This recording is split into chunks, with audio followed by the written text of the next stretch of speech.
Say Jai. Jai Shri Jai Shri Ram. Jai Shri Ram. Yeah. Jai Shri Ram. Yeah. Jai Shri Ram. 1, 2, 3. Jai Shri Ram.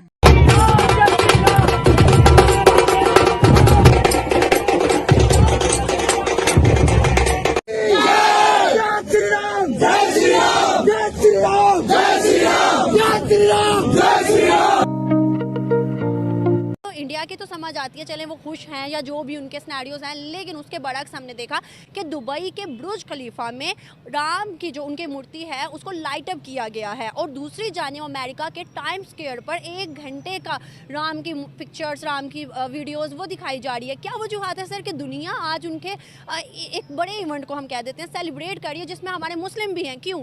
आज उन्होंने दुनिया से बता दिया है कि it's not the same India anymore, और मैं आज उनके साथ हूं और ये वजह है। और पाकिस्तान को और दूसरे लोगों को भी अब इस चीज पे सोचना होगा, सोचना चाहिए मेरे ख्याल में। मैं अमेरिका से आया हूँ, न्यूयॉर्क से। आपको अयोध्या यहाँ पर लग रहा है, कैसा नजारा आप देख पा रहे हैं? क्योंकि ये मैं पहले दिन अयोध्या में श्री रामचंद्र भगवान आए। मैंने कल गया अपने हिंदू दोस्तों के साथ, मैंने वहां उनके साथ सेलिब्रेट किया, उनके साथ उनको मुबारकबादें दी उनको, मैं इसमें कोई हर्ज नहीं।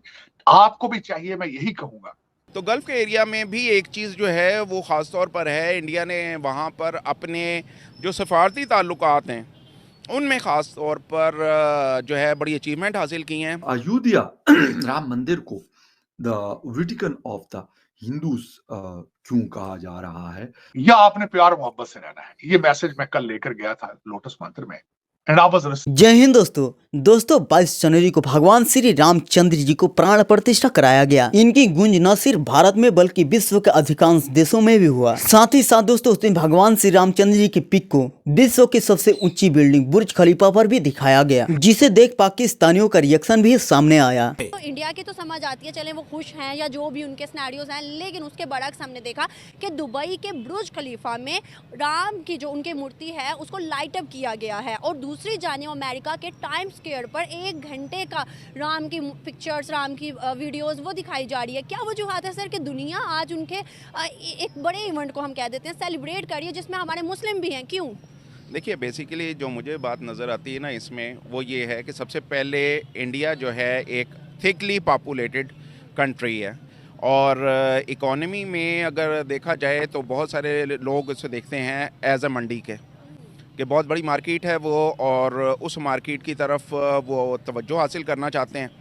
अमेरिका का जहाँ तक ताल्लुक़ है तो अमेरिका भी अपने इंटरेस्ट देखकर उसके मुताबिक यकीनी तौर पर चला करता है और यही वजह है कि उसने पाकिस्तान के साथ देरपा जो ताल्लुकात थे, सीटों सेंटों के मुआहदे थे, उन सबको निगेट करके इंडिया की तरफ जिस तरह से हाथ बढ़ाया। और सोवियत यूनियन के साथ उसकी एफिलिएशन थी, लेकिन उस एफिलिएशन को भी नेगेट करके उन्होंने इंडिया के साथ बहुत ज़्यादा गहरे मरासम किए।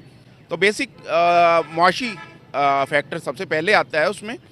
और जहाँ तक आपने बात की गल्फ़ के एरिया की, तो गल्फ़ के एरिया में भी एक चीज़ जो है वो ख़ास तौर पर है, इंडिया ने वहाँ पर अपने जो सफारती ताल्लुकात हैं उनमें ख़ास तौर पर जो है बड़ी अचीवमेंट हासिल की हैं और यही वजह है कि वहाँ पर जो बुर्ज खलीफा है या उस एरिया से एडजेसेंट जो एरियाज़ हैं वहाँ पर यकीनन उन्हें काफ़ी ज़्यादा अभी तक पजीराई हासिल है। तो मैं समझता हूँ सर, अगर हम अपनी बात करें तो आपको पता है कि हम इस्लाम पहले रखते हैं, फिर उसके बाद कंट्री रखते हैं या कोई और दूसरी चीज़ रखते हैं, लेकिन हमारे जो दीगर ममालिक हैं, जितने भी मुस्लिम कंट्रीज हैं, वो इंडिया के साथ ज़्यादा अच्छे ताल्लुकात बनाए जा रहे हैं। अब इस्लाम कहाँ गया? मैंने कल गया अपने हिंदू दोस्तों के साथ, मैंने वहां उनके साथ सेलिब्रेट किया, उनके साथ उनको मुबारकबादें दी उनको, मैं इसमें कोई हर्ज नहीं। आपको भी चाहिए, मैं यही कहूंगा कि देखें। और दूसरा, गूगल करके देखें, मैं उस पर ज्यादा मुस्तनद बात तो नहीं है, लेकिन एक इंफॉर्मेशन है कि जब हमारे पठान भाई आए तो 60,000 मंदिरों को उन्होंने डिस्ट्रॉय किया था यहाँ। तो जब और दूसरी बात यह है कि जब हागिया सोफिया टर्की के अंदर आप उसको चर्च को तोड़ के मस्जिद बना लेते हैं, तो आज क्रिश्चियन आपके साथ हालते जंग में नहीं है, वो भी बर्दाश्त कर रहे हैं। आगे चले, पीछे नहीं जाना, हमने आगे जाना है। तो इसमें यही मेरा यही मशवरा होगा कि अब एक दूसरे, हम एक सरजमीन की औलाद हैं, चाहे जैसे भी हुए आप मुसलमान, चाहे जो कुछ भी हुआ है वो माजी है। अब आगे चलने के लिए इस वक्त जरूरत है, आपको तालीम की जरूरत है। आप कोशिश करें, भारत के साथ ट्रेड शुरू करें, अपने रिलेशनशिप बेहतर करें, सीखने की कोशिश करें उनसे बिजनेस। सर हमारी गवर्नमेंट ने तो आज फिर एतराज कर दिया, आज फिर एक बार जो है वो राम मंदिर के ऊपर स्टेटमेंट दे दिया, हालांकि उनको नहीं देना चाहिए था। नहीं, आरजू मैंने डान की, मुझे किसी ने भेजी है वो किसी ने, लेकिन देखें वजह ये है कि मजहब के ऊपर कैपिटलाइज करना होता है, अपॉर्चुनिटी, कारोबार है, इलेक्शन है। आज आप उसकी बात कर रहे हैं, CNN ने इसके खिलाफ बड़ा गलत प्रोपेगेंडा किया है, BBC ने इसके खिलाफ बहुत कुछ लिखा है, कई लोगों ने लिखा है कि ये मोदी साहब की ताजपोशी है, कई लोगों ने लिखा है ये इलेक्शन है सारा। ठीक है, जैसे भी है, लेकिन मुझे पता है कि मोदी साहब की लिस्ट बहुत लंबी है जो अकम्प्लिश उन्होंने किया है भारत के अंदर। उनका इलेक्शन जो है इस राम मंदिर के बगैर भी उन्होंने जीत जाना था, स्वीप करना था, मुझे पता है इस बात का। लेकिन ये कि चले, हर एक सोच, हर एक बंदे का एंगल अलग है, हर एक बंदे का लेंस अलग है। मैं एक मुसलमान हूं, मैं समझता हूं, मेरे मंदिर जाने से, मेरे गुरुद्वारे जाने से, चर्च जाने से मेरे मजहब को कोई खतरा नहीं है। मेरी ये तालीम ये है। मेरे जाने से आने से कई लोग कहते हैं ये इराक का एजेंट है, कई भारत के एजेंट है, कई कहते हैं मोदी भगत है। कहने से क्या है, जितने मुंह है उतनी बोलियां बोलते हैं, क्या फर्क पड़ता है। लेकिन मैं फिर भी उन बच्चों को यही दुआ दूंगा, कोशिश करो आर्टिफिशियल इंटेलिजेंस की तरफ जाओ बेटा, कुछ सीखने की कोशिश करो। उर्दू में ट्वीट छोड़ो, ट्वीट के साथ रोटी नहीं मिलेगी।